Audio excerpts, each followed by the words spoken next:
showtime, folks. As we head into Labor Day, we ought to take a step back and take note of the fact that America is now one of the strongest job-creating periods in our history, in the history of our country. It wasn't that long ago that America was losing jobs. In fact, my predecessor was one of only 2 presidents in history who entered his presidency and left with fewer jobs than when he entered. I'm gonna come. Oh. Look at where we are now. Just this morning, we learned that the economy created 190,000 jobs last month. All told, we've added 13.5 million jobs since I took office. God have mercy upon us. Around 800,000 of them manufacturing jobs. We created more jobs in 2 years than any president ever created in a single four-year term. We did it in 2 years.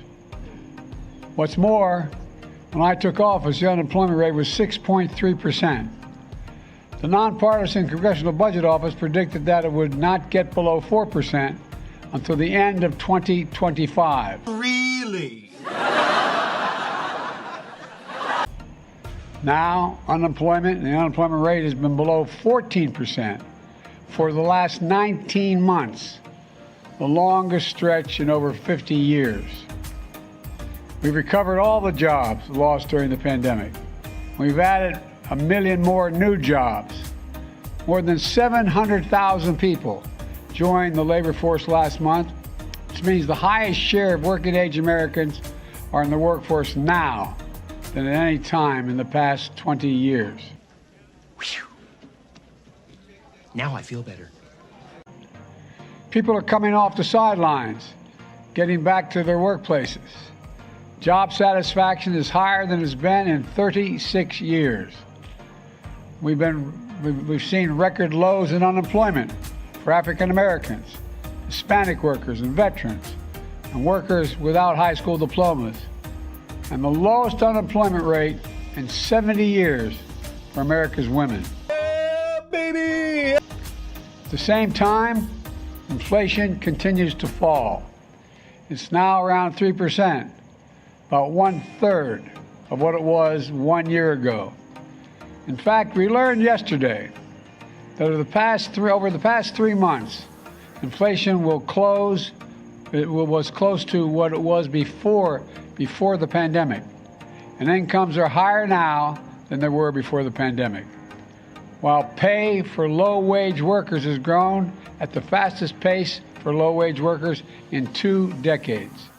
Remember, some experts said to get inflation under control, we needed higher unemployment and lower wages. But I've never thought that was the problem. Too many people having a job, or that working people were making too much money. And now, after months and months of bringing inflation down, while at the same time adding jobs and growing wages, it matters. We'd think so, but no. And it's no accident. I came to office determined to build the economy in a different way, from the middle out and the bottom up, not the top down. To move away from trickle-down economics and instead focus on the middle class. Because when the middle class does well, and this is not hyperbole, when the middle class does well, everyone does well. Everyone does well. Hey, y'all, come look at this. The wealthy do very well, the poor have a shot, and the middle class can make a living. The Financial Times and the Wall Street Journal have heard me say it before, started calling my plan Bidenomics. It's about investing in America and investing in Americans. It's working. Key pillar of Bidenomics is empowering and educating workers who are the backbone of this country. We have people that are stupid.